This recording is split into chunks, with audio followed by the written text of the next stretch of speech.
Warning, Star Trek From the Holodeck contains adult language and discussions. If you're easily offended, do not continue to listen. Lock and load! Fire!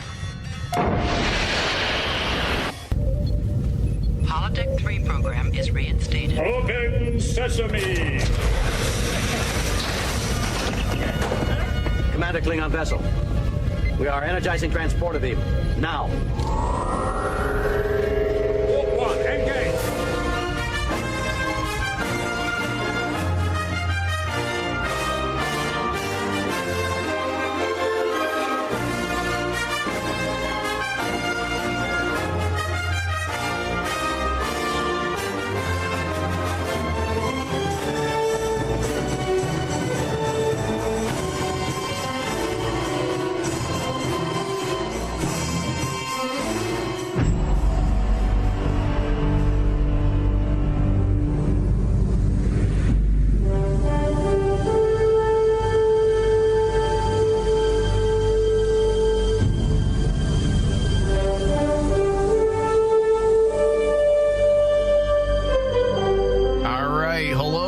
Welcome to Star Trek From the Holodeck.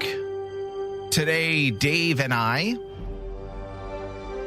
are going to be discussing and breaking down the Star Trek documentary, What We Left Behind, looking back at Star Trek Deep Space Nine.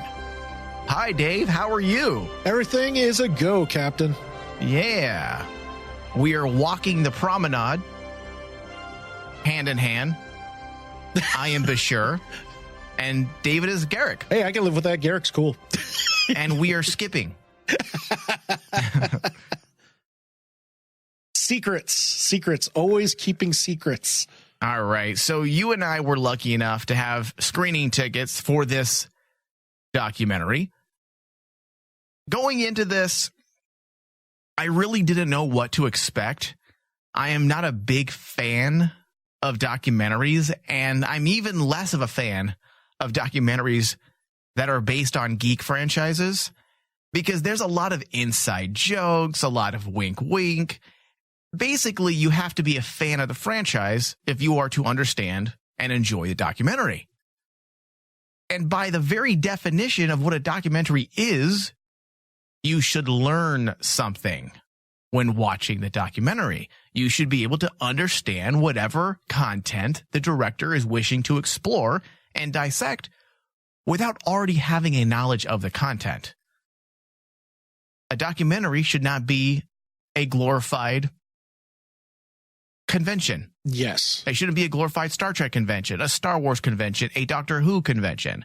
It should be able to stand on its own merits and teach people about the content or whatever the director wants to get into. Mm-hmm. And David, this documentary did just that. And that's why I was pleasantly surprised with what director Ira Steven Burr and David Zappone did with this. There were definitely some fan exclusive moments, like the hypothetical season 8. That was actually really cool. That was explored throughout the documentary, but there was a wealth of insight behind the social relevance and cutting-edge serialized narrative of DS9's 7-year run. Yes. And the thing was, I went into this just like you with very low expectations, but the one thing that did dawn on me watching this documentary was the fact that out of all the Star Trek series out there, DS9 is probably the one series that has that's like grossly underrated even to this day. Grossly underrated, yes, but also it's the only series with when you look at it that doesn't have a valid ending. Like we saw the season finale, the season finale for What We Left Behind, right? Right. Still had they made it clear that basically they still had a lot of juice left in that. Okay, that yes, they had left. That's fair. I don't want to take the word valid out of there because the ending was. The ending was good. Yeah, but it was left open ended. You could tell that probably basically what you meant to say. Yeah, right? It was still open ended to the point that Ira could have actually gone to a season 8. Yeah, and it really is a shame when you take a look at it that DS9 was not given its due at the time, because Next Generation got a conclusive ending that felt good for that series. So did Voyager. I think a lot of people, Dave, just live in the past. And that's a problem that we see even today with Star Trek Discovery and any other iteration of Star Trek. And it is not just Star Trek, just shows in general. People feel like everything should be the same. Oh, it's not what this was like. This is like this. It should be like this. But then why do you want something to regurgitate or retread on similar topics or even similar writing or similar story, similar archetypes? We've already seen it. Why redo it? A spinoff or a continuation within a franchise should be slightly different. You got to keep to the themes and ideology, but everything should be different. Everything should stand on its own. And Dave, you and I, we plan to go through all the highlights of this documentary. There's going to be no real spoilers, but we will share what we can, and we'll be very careful. I don't want to give away too much because I really want our listeners to buy or rent the documentary when it comes to Blu-ray. Oh yeah, absolutely. Because later this year. Oh man, it's very well. I'm going to purchase it, but we will do our best to skirt the line. Dave, give me your initial thoughts on the documentary in a nutshell without spoilers. Initial feelings about the documentary was I had low expectations for it, as I said, because for the longest time now, since we started this show, I was on the side, I hate to say it, that DS9 was not my favorite series of all time. It's because you're a loser. But ever since that's a that bit time, harsh, Dave. That might be a harsh. That was a little harsh. The audience might say, "Michael, that's harsh." But you honestly, know what? Fuck them. I honestly feel that the documentary tackled that, where there was a fan base. The fan base did not accept DS9 for the longest time. The way they open up the documentary, Dave, is by reading hate mail. Reading hate mail. Not much has changed because it's essentially what Jimmy Fallon has people do on his show, where they read the hate tweets. Yeah. A lot of the complaints that they were reading, the hate mail, holy shit, it's verbatim of what we see on Twitter and Facebook when they're talking about Star Trek Discovery. It's just the same arguments and complaints. Same arguments and complaints. Yeah. And then, but as the documentary went on, and at this point, I've actually rewatched all of DS9, and I actually do think that I basically just missed the boat on DS9 the first time I watched it. And you know why I think that is, Dave? Is because you've rewatched it throughout the years through a more mature lens.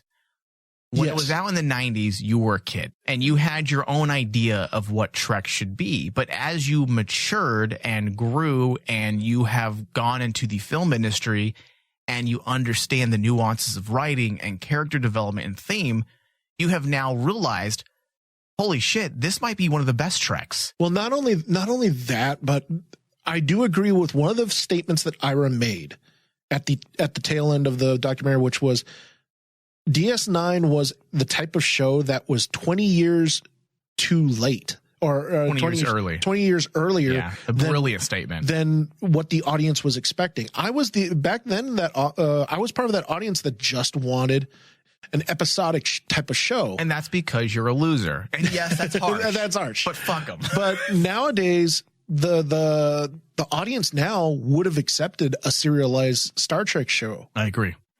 And not to say audiences didn't eventually get won over. They eventually came. It took time. It did take time. I struggled with the opening season, not because it was bad.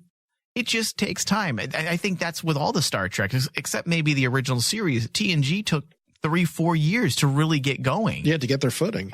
We saw the same thing with Enterprise, and it was too late because they were canceled. It was way too late. Deep Space Nine, Voyager started strong, then meandered a bit, and then found themselves again. Deep Space Nine struggled for, some people say, 2-3 years. I don't feel like they did. The whole Dominion idea was introduced, I believe, in season 2. And that was their foundation. They were building towards this grand serialized narrative that ended up working in their favor. But you're absolutely right, Dave. What Ira said about them being 20 years too early is effing spot on. Was effing spot on. Yeah. That's why I said I had very low expectations for the documentary, but I was pleasantly surprised and actually loved the documentary at the end. Yeah, I didn't have very low expectations like you said, but I didn't have the highest expectations just because I feel like in 20 some years of Star Trek, conventions, what more do you need? What more are you going to learn from a documentary? Exactly. Because all of these people talk about these things at the Star Trek conventions. But we did learn quite a bit, and we're going to get into that. Now, let's get into the official press release for What We Left Behind. Looking back at Star Trek Deep Space Nine is a documentary taking a retrospective look at Star Trek Deep Space Nine, its impact, meaning, that's key right there. That's the most intriguing part for me, and legacy. The documentary is produced by 455 Films and directed by Deep Space Nine showrunner Ira Stephen Burr and David Zappone. Shout Studios will release the film. The documentary also features several of the writers breaking the story of a hypothetical 8th season of the series, which we will not spoil. Working with CBS Digital, scenes from all 7 seasons have been remastered in high definition. Now, scenes, yes. Don't think, all 7 seasons are now remastered. Are you kidding me? I would spend $1,000 for that, though. Listen, if someone said, give me $1,000 and you can have a completely high def version of Deep Space Nine, Dave, I'd do it. You can't put a price tag on that. But don't get so excited because we didn't get an entire 7th season. They didn't use this documentary to announce that we are now remastering Deep Space Nine. However, if this documentary does good, Dave, I can't imagine CBS saying, nah, pass. Exactly. They're going to say, shit, this documentary just made some dough. Maybe there is a profit in remastering. Now, this remastered high definition was roughly about 20 some scenes. And Dave, that was the biggest reason why I was adamant about seeing this in the theater on the big screen. Firstly, how many opportunities do we really get to see Trek on the big screen? Secondly, we will probably never see, unless this documentary blows the hell up, see DS9 remastered because of the cost. Oh, yeah. With a show like this, you're dealing with a lot of optics and visual effects, not just the obvious. And when you go back to the film negative and scan them, like you have to do with this, you essentially have to redo all of that. So yes. Basically, you're doing post-production all over again. And there was actually a roundtable discussion with the producers after the documentary that went into the process a bit more. They had mentioned that even cinematographer Jonathan West participated during the color processing portion of the remastering. And this part just made me giddy, being a huge cinematography buff. They said you can tell Jonathan West was really happy to finally see his work as he had shot it. Something he had never been able to see ever.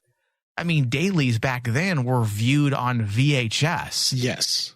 So even though he's shooting in 35 millimeter, he never gets to see the true quality. Can you imagine, Dave, doing work as a cinematographer, which we both have? Yes. And never being able to see how it was intentionally shot? That would be a little heart-wrenching for me. It would break your soul. It would break my soul. As an artist, never being... That's like Dave, a painter, okay? Painting this epic, okay? Just something that represented something important to him, let's say. And once it was painted, he would never see it, and all he was given was a postcard, a Polaroid. Let's make it worse. A Polaroid of his grand work. That's essentially what Jonathan West had to do. Yeah. And you're dealing with a show with some of the, in my opinion, some of the best cinematography in Star Trek, up until, of course, Discovery, which is groundbreaking as well, visually. But they had this whole film noir vibe. It was so rich, the colors, the stations. There were so many practical, lights, how they lit the set. It was just this grand set. And to never see such a beautiful set in HD is a fucking crime against humanity. It is. It is, because, believe me, if you guys out there take the time to go watch this documentary, you will be shocked, as I was shocked, seeing the difference between... I mean, the tones, Dave, the gray tones. It's just... The absolute solid, contrast between colors in the scenes was amazing. And I love the fact that they took the time to actually show this is the difference.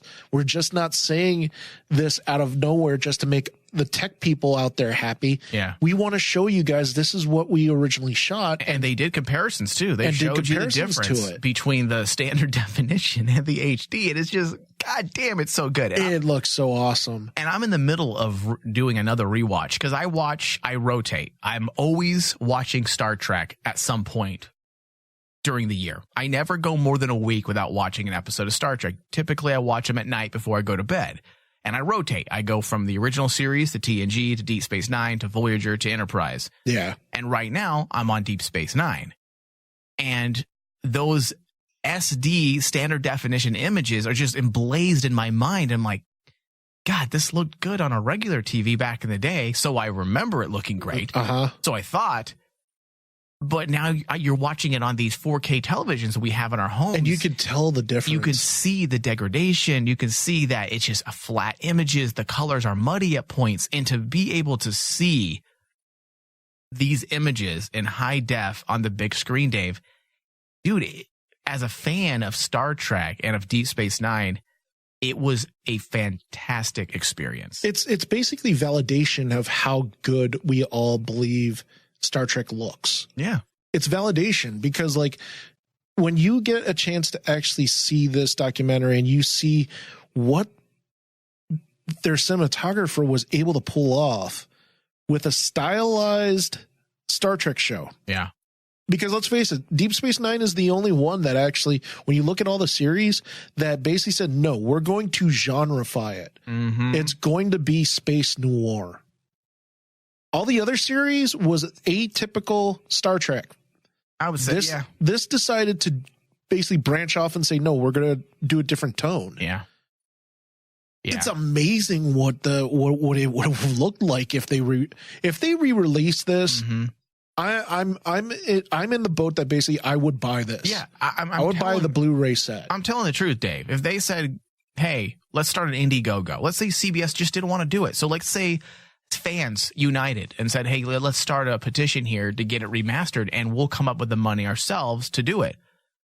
I would definitely pledge $1,000 as long as I knew it would get made, and if it didn't, I'd get my money back. Dude, sold. We need to get Deep Space Nine remastered. Yeah. So in addition to remastered sequences, which was roughly about 20 some minutes when it was originally supposed to be 5. Originally, yes. There were interviews with most of the Deep Space Nine cast, as well as reoccurring favorites like Andrew Robinson, which was, of course, Garrick, Mark Alamo, Gul Dukat, Jeffrey Combs, Aaron Eisenberg.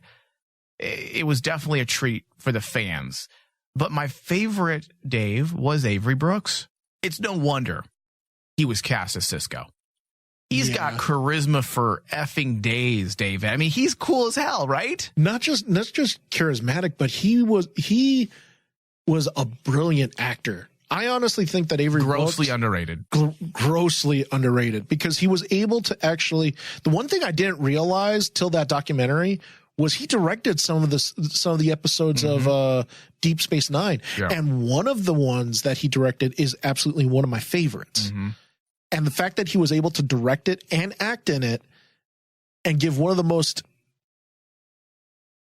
imposing, I'm trying to figure the right word for it, but one of the most powerful performances. Yeah, dude, that was something I didn't know. They had mentioned, and again, let's not get into it too much. I don't want spoilers, but there was a moment in that episode, I'm not going to say which one, where he directed it, and the cinematographer and everyone else on set behind the camera were just let him go because the scene was done. And he continued on. He continued on. He couldn't pull himself out of it, and they all just let him go because why would you mess up a performance like that? And to see something like that on Star Trek, first off, we already know Star Trek isn't as dramatic as it is now in Star Trek Discovery. Yes, there are some great story arcs. I don't want people ever thinking I'm talking crap, but it wasn't all drama. It wasn't. And when you get those moments like we get from Patrick Stewart in TNG, you get from Avery Brooks in Deep Space Nine, and then we get the behind the scenes story to go with it, you're like, holy shit, now we know why these particular scenes with these particular actors were so good. And there was a condition for Avery Brooks' involvement in this. And I don't, maybe not condition. I guess it was a suggestion that Ira took to heart. And he said, Avery said, let's not make this just a bunch of talking heads. Let's do something really special. And this is how we got the hypothetical season 8. Yep. And damn, was this part cool? Oh, it's honestly my favorite part, because one of the things I don't want to get into spoilers is the reaction of Aaron Eisenberg. Okay, stop. That was funny. Yeah. It was actually funny. No, there's no context, Dave. No one knows you're talking about. That's because I want to actually make them watch this, because it's worth it. It is worth seeing the cast reaction to the original writing staff. Well, that's what was brilliant about this, because it's the kind of things you and I love. We were essentially placed in the writing room, and we witnessed the reunion of the top writers of DS9. Of course, Ira, Robert Hewitt Wolf, Renee Echevarria, Hans Bimler, and then, drum roll please, the one and only Ronald D. Moore, who to this day is one of my absolute favorite television writers. He's up there, in my opinion, with Eric Kripke, John Wirth, and then there's Ronald D. Moore. Ronald D. Moore, yeah. And of course, he moved on to a small little show that he was a showrunner for called Battlestar Galactica. Yeah, that small show. And currently working on Starz' Outlander. So to see Ronald D. Moore in the writing room with Ira and the crew, and we witnessed them breaking the story for an 8th season and what could happen, their plan, Dave, was to have... Yeah, we'll share this part. Their plan was to have Section 31 be a big part of the 8th season. And the most interesting part about that for me wasn't just the idea. Yes, that would be, I think a lot of people gravitated to that whole Section 31 storyline that became a big part of Deep Space Nine. But there was a bit of resentment, or at least it sounded like it, from Ira when he brought up Section 31, because he mentioned the movie using it, the Kelvin timeline, using it, and he said it's ours. We invented it on this show, and we're going to use it. And now, just like I mentioned to you, now when you look at it, now they're doing a Section 31 show. Well, I would love to see his reaction now, because this was shot before Discovery. Second season. I would love to see his reaction now that Section 31 is such a big part of the future of Trek on CBS All Access. My absolute dream would be if Ira was actually tied to Section 31 Star Trek. I'm amazed at... I know that CBS has ran like a cat from his cat box after dropping a shit. They have ran from Rick Berman and the Michael Piller days. You know, there's various rumors as to why. I know there was a lot of animosity towards the end with Enterprise and what happened with that show. Yes. But that's the reason why. Ira is one of their boys.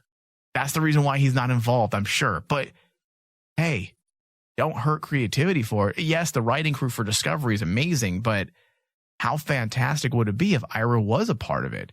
And the sense of resentment, Dave, is not because he doesn't want people using it. I don't think it's about that. Because if anything, if you created something iconic, wouldn't you feel happy? A little bit of validation, if you will. Validation. If you know that your idea was so cutting edge and so many people loved it that they're still using it. I mean, that's a great legacy, Dave. Absolutely. That's a huge legacy. Yeah. In fact, if anything, that's one of the greatest legacies of Deep Space Nine. And I'm going to say overt legacy, because there's tons of great legacies that you can pull from Deep Space Nine. Oh, yeah, absolutely. But the fact that they invented Section 31, one of the most popular elements of Star Trek to this day, but it felt like it wasn't about them using his idea. It felt a lot more like Ira had different plans for it. No, I feel like it has a lot more to do with the fact that DS9 has never been given the credit it deserves. And this is just more of it. Because I agree with that. How many people like Section 31 and don't even realize that, oh, they started that in Deep Space Nine? And where's Ira? Ira's got no credit for the Kelvin movies. He's got no credit for Star Trek Discovery. The writers haven't been given credit for anything being done in Discovery. Gene Roddenberry is always remembered and applauded, but Gene Roddenberry had nothing to do with Deep Space Nine. Yeah. It was Ira. And I feel like the resentment that I can sense in the documentary when he mentioned specific things, it wasn't just this, there's other moments as well, but all of it's connected to one thing. The fact that this fucking show has never gotten the credit or the accolades it rightfully deserves. It never has. And even today, when more people have managed to understand the show, absolutely, there's definitely been a change, like you, Dave. There has been a change. And more people have managed to understand the show and what they were doing. It's still not given the credit it deserves from the academic community. When it comes to the social relevance of the show, they were doing things in this show that no one was doing. I'm glad you brought that up, because I don't know if do you mind if I actually spoil this one thing? Because it is one of the most important things about this. There was a lot of stuff being said in this documentary, but one thing that stood out to me was they brought up the fact that they did a show that showcased a African American character. Just say black dude. Come on. Yeah, a black character, a black male, and it never got the credit it deserved from the TV show, from TV snubs. Yeah, Ira specifically mentioned a piece from a CNN broadcast where they were actually talking about the lack of black family leads in shows and the lack of representation in the 90s. It was called the 90s. Yeah, in the 90s.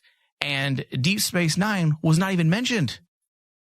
This is the biggest reason why Avery Brooks loved his time on the role, I should say, on Deep Space Nine. It was because of the positive relationship between a black father and son. This is something that they discussed in the documentary. Avery said that this is a serious issue within black communities. The grossly disproportionate households where there is no black male role model or father. And he felt like Deep Space Nine was a great example of an intimate relationship between a black father and son. And if you rewatch this series, you see that with the story of Jake and his father. It's a very close relationship, and it is a very believable relationship between a father and a son. Yeah, well, there's a lot of love, and that shows just how great Avery Brooks is as an actor, and even what's his name, Sherlock Lofton. I forget Jake's name, but because you hate Jake. You know what? I'll be honest, Dave. I gained a lot more respect for him after watching this documentary, and not the actor, but the character, because you could see how much chemistry the two of them had on the set. They showed a lot of behind the scenes, and you could see how, Avery Brooks viewed this actor that played his son like a son. And because of that, it helped with the chemistry of the show. And I feel like Avery Brooks did that for a lot of reasons. So he probably wanted to give Sherlock Lofton something that possibly he didn't have in his life. Okay. Because obviously a strong black male role model is something that's very important to Avery Brooks. And he wanted to bring that across in the show. So I totally understand why Ira does come off, in my opinion, a bit pissed off during the documentary. This show laid the groundwork for amazing social commentary. A single season never went by without something important being stated. Yes. I mean, not to mention, gay relationships, and they've gone. Well, remember, he says he still regrets that. I don't agree. I know he said in the documentary that he feels like they could have done more, that they only had one gay kiss between Jadzia and I forgot the character's name, but I disagree with that. The entire character of Jadzia, the Trill, was a way to explore transgenders before transgender rights was even in headlines. Like it is today. This is why this show's 20 years too early, Dave. Ira doesn't even realize the gold mine he was on when it comes to social commentary. The fact that Jadzia was a man, a woman, a man, a woman, And she struggled with, I don't want to say struggled, but her identity wasn't about gender. In a lot of ways, her identity was genderless. Genderless, yes. It's amazing what it says. The characters, and we've said this in our Patreon discussions, which people can find on patreon.com/RainmanDigital. We've gone into the reasons why the Trill species is amazing and what it said at that time in the 90s, exploring subtly, because that's what you had to do in the 90s. You couldn't be as overt with it. That's why that idea with Jadzia's character being a Trill was a great way to explore the ailments that transgenders may go through, or possibly even identity issues. So I disagree with Ira. I know he's the showrunner, but I disagree. There's things that they were doing, and that's something that a lot of writers have said before. I'm talking showrunners that have listened to our discussions on their TV show, Dave. They've sent me messages. They said, you know what? You find things in my writing. You find things in my writing that I didn't intentionally put there, but subconsciously it was there. I was trying to explore certain thoughts, and you made me see that.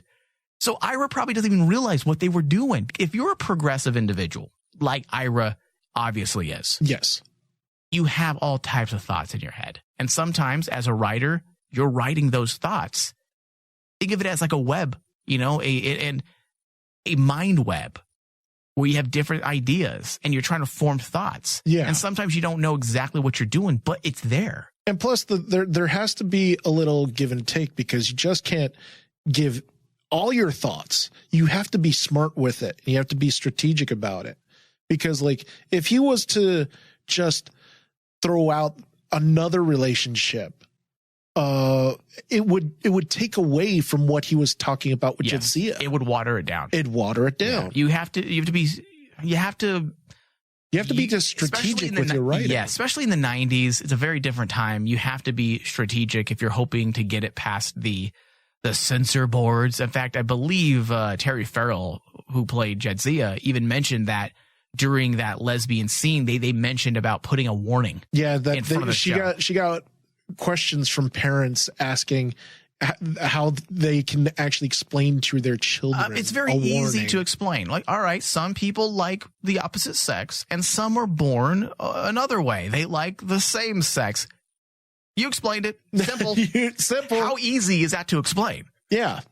And it's amazing. I still remember back then, when my son asked me, we were watching Arrow, I believe, and he saw the character, who's the gay dude in that show with the curly hair?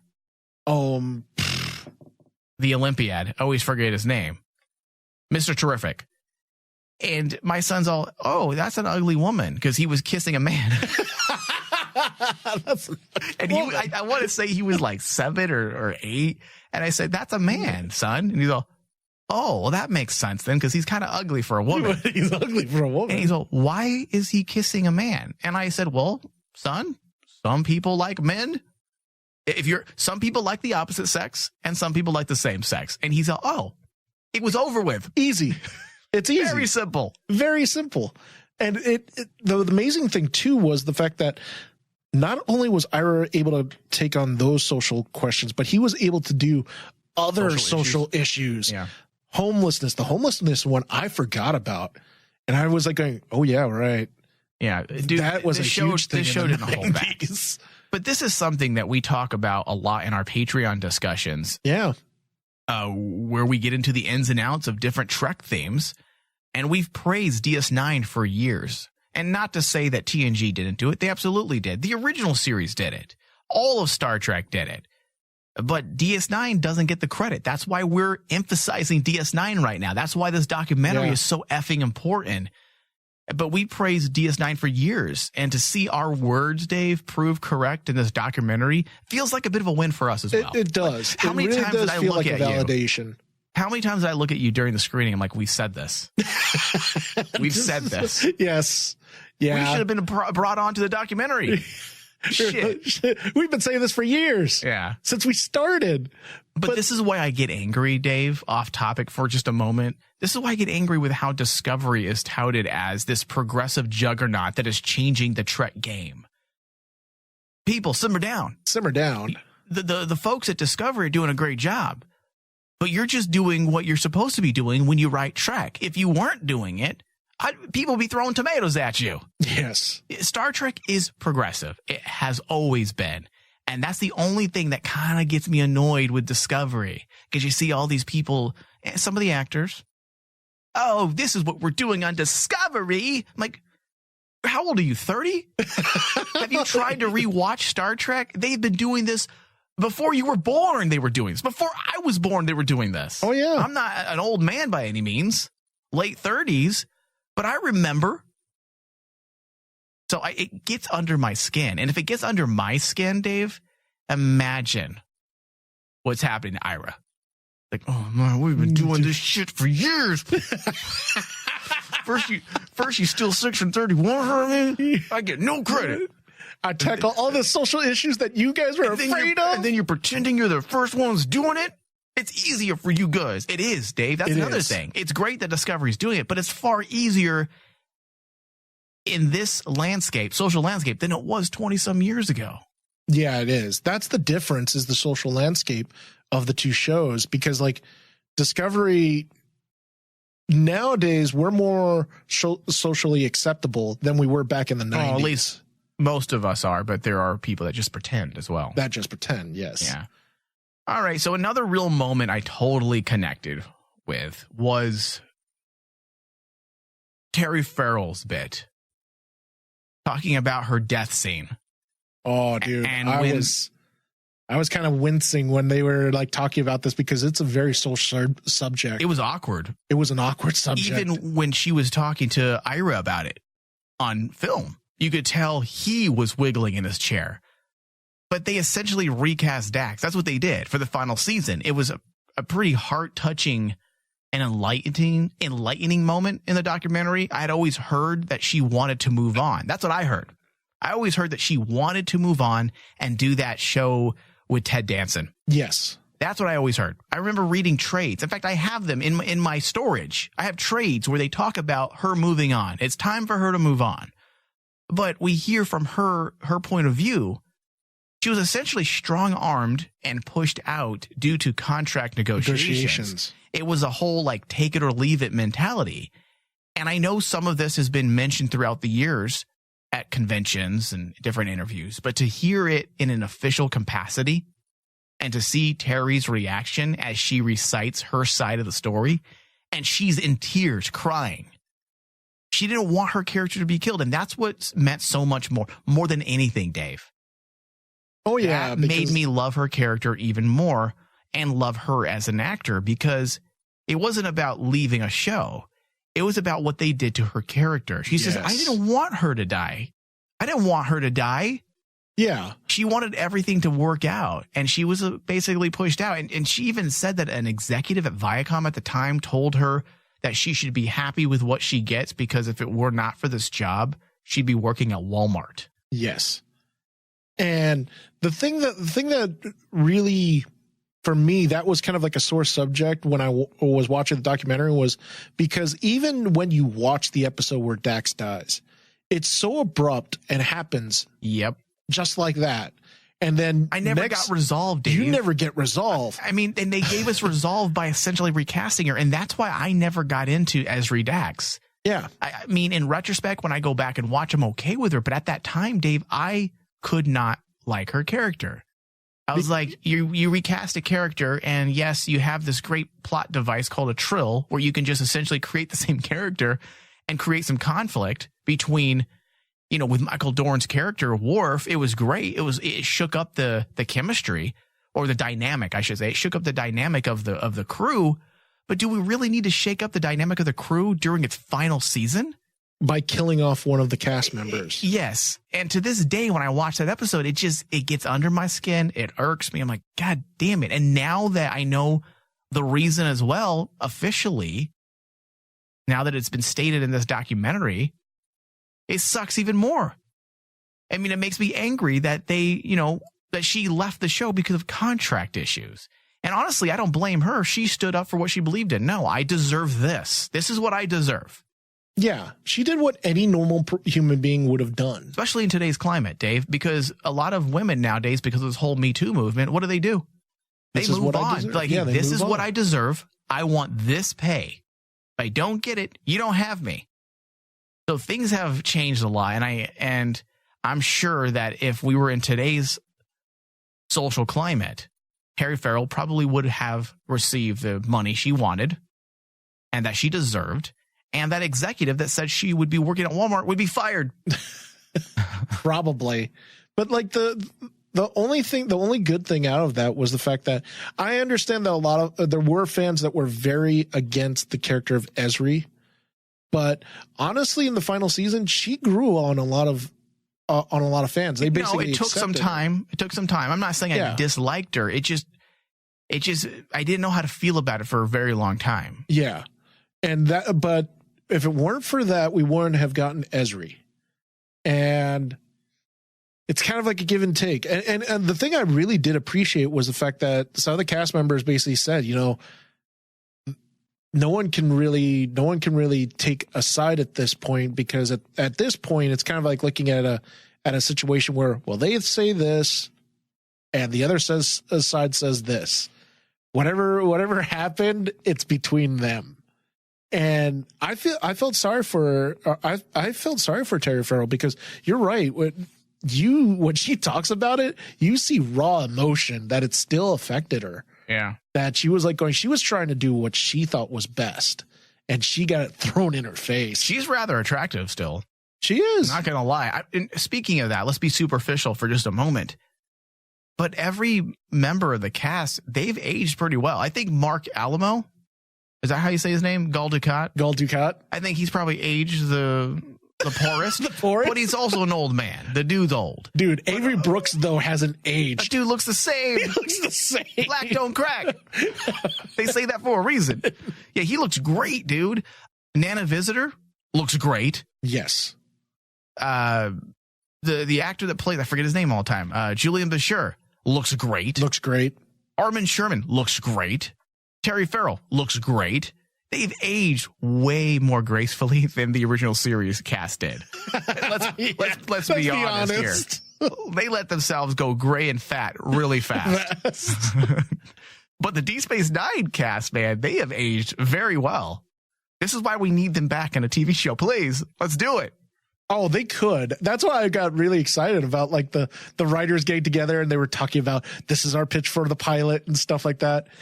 And I can honestly still see the cast doing this episode that they were talking about. Can we get something? CBS All Access, give us a goddamn Deep Space Nine movie, something. It would be nice. It would be really nice. The one thing I want to ask you about was, is that the one sore point for DS9 as a DS9 fan that you have, is the fact that in the very end, we do not know what happened to Sisko. And because of that, we have never been able to use them in movies or anything else. Exactly. And we'll never be able to use them. And maybe that's what he wanted. I was hoping they went into that, like the decision. I know there's been rumors and discussions about why they did that, but I would like to have heard officially in this documentary. And maybe that's something he wanted. Maybe he didn't want his character to be repurposed. He wanted this to be the end for him and his story. And you know what? As an artist, I can kind of see that, because the man's a poet. The way he speaks, the way he moves, he looks like a poet, and he thinks like a poet. Remember what they called him? He was a jazz singer. Yeah. He is a jazz singer. And yeah, Avery Brooks is a jazz singer. Yeah. Like, he is smooth. All right, Dave, we need to go to a very quick break, and then when we get back, we will continue our discussion on what we left behind. We'll be right back. They have given you your answer, Captain. Weapons stations. Fire at will.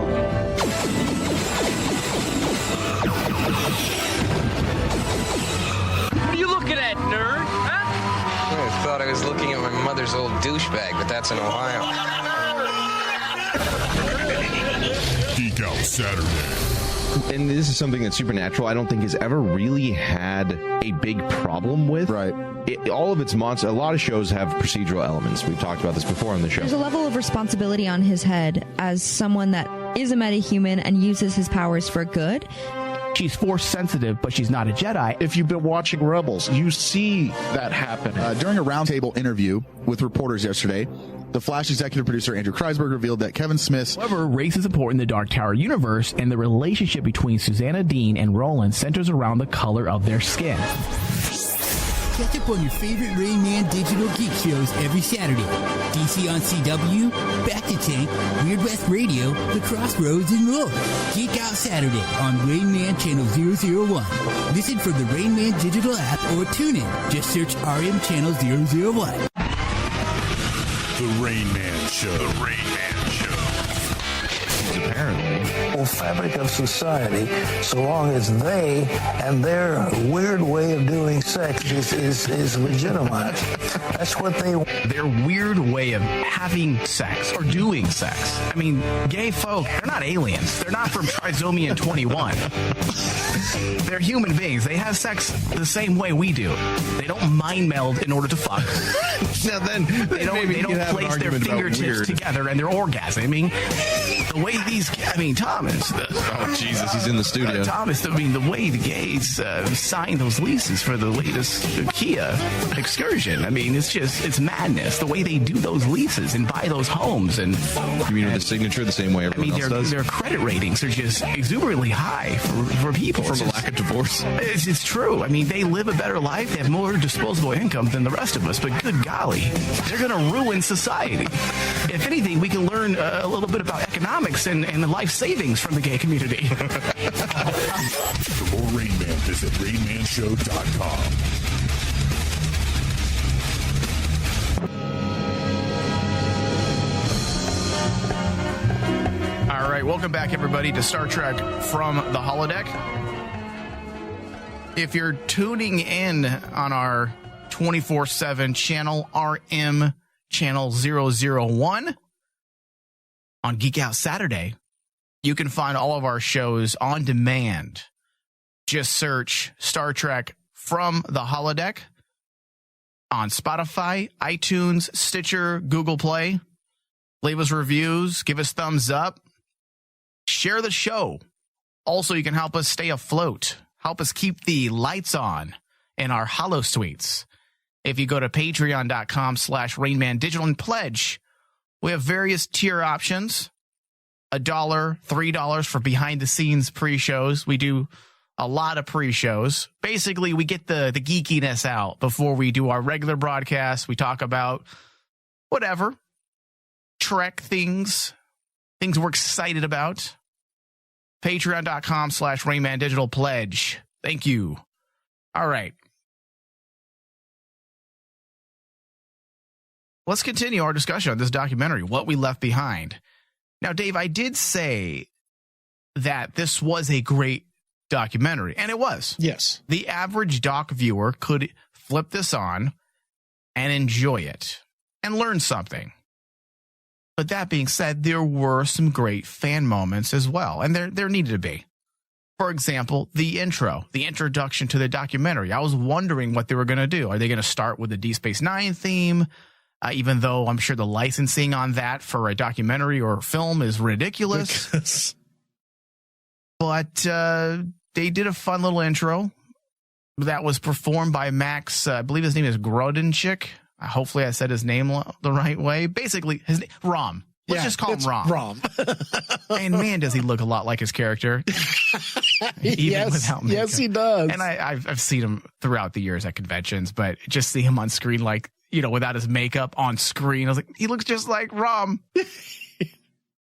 I did like that intro. It was fun to see that little tune that I'm hoping they release on iTunes. That'd be a great way to make more money on this. Release some of those tunes on iTunes, sell them for $1.99. I'd pay for it. I'd pay for it. I'd honestly pay for it. It was fun. They did a little rhyme for Deep Space Nine. Then they did the outro that also involved Max, but also Armin Sherman was there. Yes. Jeffrey Combs, and that's how they ended the documentary with another tune. That classical vibe. It was pretty fun. A little jazz vibe, right? It was, and it fit what DS9 was. Basically, especially towards the end. With the Holosuite program. With Vic. Yep. I love that whole vibe. It was supposed to be a noir type of series, and that type of music and that type of atmosphere was where it was really cool in DS9. Yeah. So for them to actually say, well, I can understand the licensing thing like you brought up. I mean, it'd be really expensive. I'm sure, yeah. Well, and let's choose between using a theme song we can listen to all the time online or HD scenes. I'm going to go with those HD scenes. Yeah. And that's why I was like going, I also too, I would pay to actually get those little tunes that they did as the Star Trek Rat Pack. Yeah. It was just so much fun to see that. Also to see the entire cast together on a couch, essentially a round table type discussion where we learn a little bit about the thoughts of our actors. 20 years later, Michael Dorn's casting was a big one for people. Oh, yeah. At first, I thought it was for humor, but Armin Sherman straight up said it pissed him off when they had brought Michael Dorn on. And he said, not because Michael Dorn, he's all, I love that guy. He's a fabulous actor. He's all, but the character of Worf just got under his skin. Because it wasn't just him. It was a lot of the actors were like, yeah, because it just kind of invalidated what they were doing on Deep Space Nine. Exactly. And they needed to be rescued by a TNG character. And it was funny because when they showed that cover that I would say it's iconic for Star Trek fans, that iconic cover of that Star Trek magazine where it says, oh, Worf's in DS9 now. And at the time, I also kind of was going, why are they bringing Worf into DS9? I was excited. He has nothing to do with this. I was excited. Let's do it. I was excited. Yeah. For it. I was a kid, though. I didn't really know, what they were doing. But now, in retrospect, it was stunt casting. It was stunt casting. Yeah, and that's what a lot of TV shows did, especially back then. When a show is not where they want it to be, ratings-wise or enthusiasm-wise, what do? They bring in that stunt cast. They help with PR. And it did help bring people into the show. For years, a lot of people said the show found itself once Worf became a part of the crew, but it wasn't Worf that saved the show. It was the fact that they were already building up this story with the Jem'Hadar and the Dominion. And the fourth season is just where it really took off. Oh, yeah. It had nothing to do with Michael Dorn. Not to say Michael Dorn was not a great addition. And to this day, I am thankful that Michael Dorn was able to give us several more years of his performance as Worf. And he did help the show. It created a pretty good chemistry, but he's not what saved the show. Maybe it helped with the ratings. Absolutely. We've discussed this on several Patreon discussions, but the show had already found its feet by the ending of season 3 in a lot of ways. And season 4 was just the start of that. You can also tell that Ronald D. Moore, he straight up said he was never excited about Worf's return. Yeah. I was like, holy shit. I can't believe you just said that out loud. But he said it during the roundtable discussion or during the writing room, breaking, the 8th season. He said, yeah, I wasn't all too excited. I was okay with it. But I wasn't like, oh, yes, Michael Dorn. It's because he and the rest of the writers were very happy with what they were doing and their plans they had for the show. And Michael Dorn wasn't going to change those plans, having him be Worf. Yeah, because one of the things they pointed out in the documentary that they kind of went into detail about was the fact that DS9 wanted to have different villains. And by bringing in Dave, Worf... How many times do I say this? How many times have I said, give me something new? Give me something new. And that's what the writers did. Yeah, because all the time we've been talking about Klingons. One of my favorite clips that they showed was the one where Quark goes, oh, great, another Klingon. And it is basically kind of like what the writers were thinking because they wanted to introduce something new. Well, that was my problem with Voyager. That was my problem with the first season of Discovery. Yes. They retread. Like, okay, well, what worked for TNG? Well, our ratings are slipping. This was Voyager. Let's throw the Borg in. Let's make the Borg a big part of the story of Voyager. And to me, that just never sat well because that was Picard's thing. Those were the villains that made Picard who he is in so many ways. It solidified the characterization of Picard at that moment in the TV show and moving forward into the movies. And when Discovery did it with the Klingons, I'm like, we've already done this. Yes. Create some new villains. And of course they did for season 2 so far. But yeah, that just shows you how innovative the writers were in Deep Space Nine. Once again, trying to blaze their own path, creating their own characters, and not just one. Dave, the Jem'Hadar, the founders, the shapeshifters, and then I always forget the name of the other ones. Shit. The face of the Dominion, basically. I forgot their alien species though at this moment, but you're right, Dave, and I love that they brought that up because Deep Space Nine wasn't trying to retread. They were trying to do their own thing. And they were trying to do their own thing. And I think ultimately that's why Deep Space Nine stands the test of time. Because they weren't just trying to retread. Dave, any favorite moments of the documentary that you'd like to share before we close out today's discussion? Without spoiling? Yeah. Without spoiling. We've already discussed that basically the whole writer's room thing was actually a fantastic thing to see. But one particular moment in the documentary that I really do appreciate because it really shows and it says the hard work that they put into it was the discussion about the makeup and the prosthetics. Oh, yeah. That for me was just validation of just film work in general. Them talking about the long hours, the 16-hour days, the 12-hour days. It's funny to me that basically a lot of people ask about filmmaking lifestyle. And I always tell people, oh yeah, there's days where it's like 16, 18-hour days.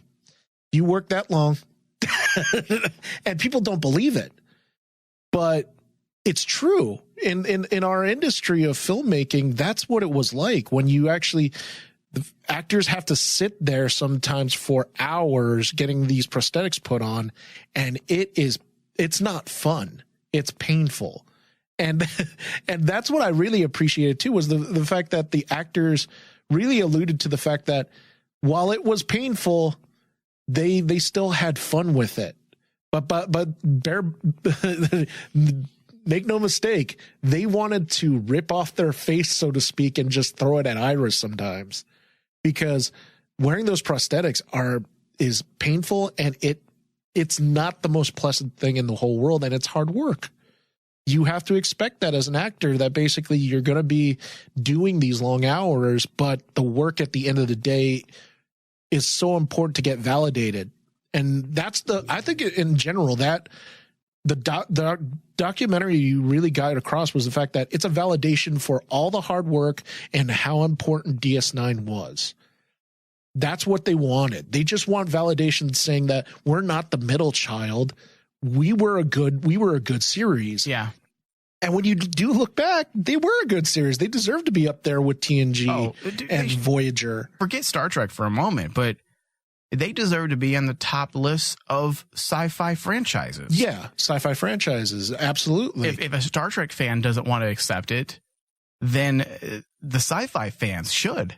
And I think that's why it's afterwards I tried to rethink what are my favorite Star Trek series, because when we first started the show, DS9 was near the bottom. Yeah, because you're a loser. And now it's kind of like, okay, it's really difficult for me to actually, after rewatching all series and everything, and basically say one's better than the other. You're hate watching. If you sit down to binge Deep Space Nine and you walk away disliking it still, you're hate watching. You're hate watching. You're at that prepared to just dislike it. And that's something Nana Visitor said during the documentary. She said that they have a whole new era of fans. It's insane to see that what 20 years has done, especially with the binge watching viewership, being a thing and people streaming it all on different platforms. It's created a whole new fan base. People that aren't watching it with bias, they're like, wow, this is really good. I can't believe I've never watched this before.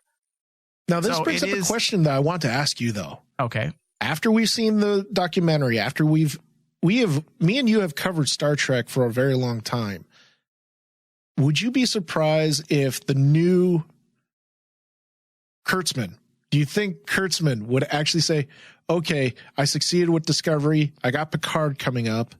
I have a cartoon coming up. I have Section 31 coming up.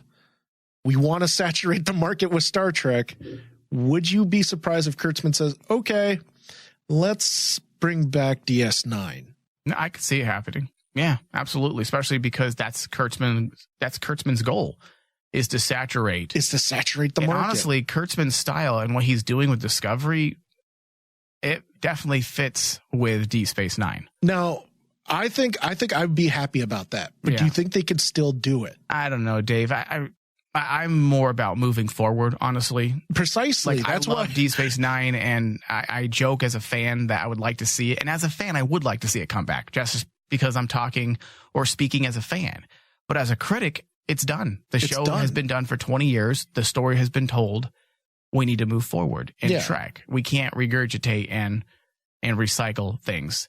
Now, with the Picard series, I feel like it works because of what they're doing, because of the premise. Yes. But also, my final thoughts are going to be on hold until I see what they actually do with that show. All right, Dave. So it is time to close out today's discussion. My final thoughts: I loved it, enjoyed it. It was a good combination of fan moments, true documentary moments, journalist moments, if you will, and it had a great sense of humor as well. It was funny. There were several moments throughout the entire documentary where I was laughing out loud. Oh, yeah. It was great. I really, really enjoyed this. I did not expect to enjoy it this much. I feel like everybody should check it out. What We Left Behind, looking back at Star Trek Deep Space Nine, is set for its streaming debut on August 6th with a physical release in both Blu-ray and DVD formats that same date. I suggest everyone picking up a copy. That ends today's discussion. Thank you, David. Thank you. Live long and prosper. I couldn't help but notice your pain. My pain? It runs deep. Share it with me. End simulation.